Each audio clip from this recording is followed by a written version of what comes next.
us before he was a senator and after he was a senator. He should show us if he had all the good things of life he had after becoming a senator. These guys really think we are done. We are Dundee United in this country. That we don't even know what we are doing. They think we are Dundee United. We are fools. No, we are not. They earn these big fat salaries. They don't even retire the money most of the time. The money is going to their accounts. What Ramfak is saying is different. It's supposed to be a 1 million threshold, but what these guys go on with is different. Even when you now look at it, coupled with the fact that they go on with big fat cars. Do most of them drop the cars they drive that government provide for them afterwards? You must minus prayers in their accounts. What if they give them good juicy committees? Juicy committees. Do they know how much they get from juicy committees? What about what they also get from budget padding and constituency projects?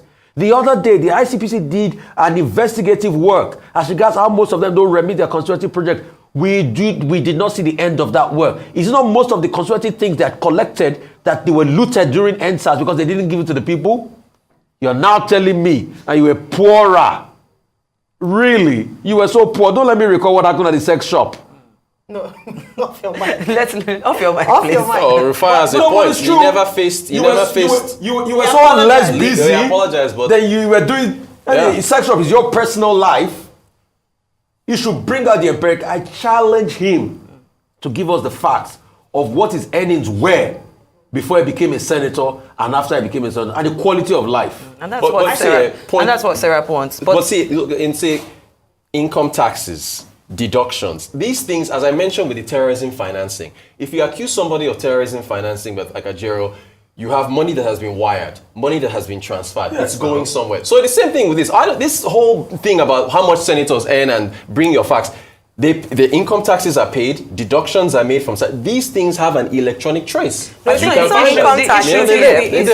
issue here is the allowances and the running costs. And the fact that it's paid directly to their accounts. So that's what we want to let us see. If they're going to pay running costs into their account, then every transaction made on the running costs must be electronic and must be traceable. Yes. What a lot of people have complained about is the opacity of how these monies are spent. So, for instance, if I were a senator, I can say that I withdrew X amount of money to go and give to do X, Y, Z. It is the opacity. Let us see the books. If this money was not part of your salary, you don't have the right to spend it at will. You're accountable to the people, and that's what Serap is asking, that you're spending taxpayers' money. These are the people that are paying the taxes. Then we have a right to ask you to account for how that money is spent. Because I'm saying this to say that one of the other things that has been heavily criticized is the fact that the Senate and the Assembly members have the right to fix their own salaries, their allowances, and other running costs. And this should not be so. You cannot fix what you are earning. It doesn't make any sense. Definitely. And then if we're being factual, let's look at the lifestyle of this. How many of those members have other jobs that they're doing? A lot of them are career politicians. So if you want to justify the fact that you're able to afford certain homes, able to afford travel, then justify it based on the 1-point-something million you're earning, especially if you don't have interest. I think the last time, what I'm correct is that it's only agricultural business. I don't know if it applies to that they can do. So how are you able to afford the lifestyle that, is it family inheritance? Is it something, who is funding your lifestyle? So these are things that are clear, even before we start saying release your statement. That's one. Then the final point I want to make is that it is unfair to the Nigerian taxpayer who is doing a lot of work, working full-time, not getting a lot of recess time, a lot of time to go out, and then earning a pittance where we're arguing for 70,000 minimum wage. And there are people there who are sitting. How many of these people, if you look at the American Congress, you can trace the extent of the work that each of the members do. How many bills they've sponsored, what they have done, how they represent their people. How many of the people sitting in that house can you speak for like that? How many percentage of our lawmakers are doing the work that they were elected to do? And that's what I'll say. To piggyback off that point, how many of them are doing the work that they were elected to do? Everyone should go out there and follow budget and also Tracker. Tracker is a under budget. They keep posting on Twitter, this senator got this amount for this constituency. They'll put a picture. How much was spent. But every single time, we keep hearing from the Seraps and the budgets and the trackers of this world. You don't hear from the constituents. If you live in an estate and your estate gate is not working, you will complain to the estate people because you are paying a service charge. You are paying a fee.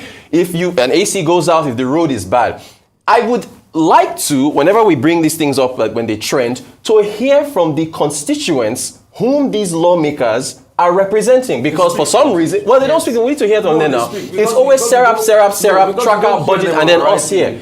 The constituents are constantly speaking. Look at the Ota Road. As the constituents have not been speaking for ages about the poor state of roads in Ogun State. Road to You're talking about the state, not about the Senate, not about the legislature. Yeah, even the Senate. I mean, they're senatorial lawmakers. Yeah, senatorial district in states. Yeah. What we are saying is, you don't even need to go further.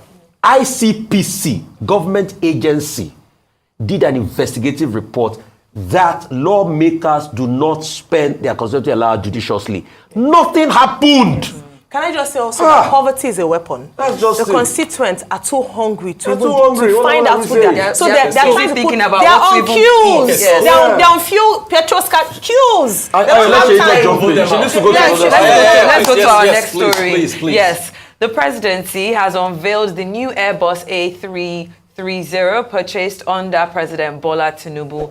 Bayo Ononuga, who is the special advisor to the president on information and strategy, released the pictures on Monday and said it's replaced the 19-year-old Boeing B737-700 bought under the presidency of President Olusegun Obasanjo.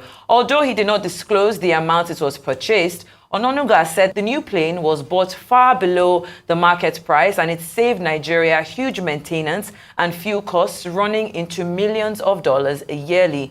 According to him, the recommendation to replace the aircraft followed an investigative hearing by Nigeria's parliament that questioned its safety record and cost efficiency, especially after it malfunctioned during a trip to Saudi Arabia. Now, of course, this happened yesterday, and since then, we've had loads of reactions and people, it's trending on X. Now, our first tweet there reads, "At last, our priorities have crystallized. A new plane decked out with all the state-of-the-art trimming, spacious interiors, custom designs, and cutting-edge communication systems. Because, naturally, in a nation grappling with hunger and economic woes, ensuring our leaders can jet off in opulent style is absolutely at the top of the urgent needs list. How comforting it must be to fly high above the trivial concerns of daily sustenance and economic hardship that plague your countrymen below. Truly, what better way to tackle national crisis than from the comfortable, cushioned seats of a luxurious aircraft?"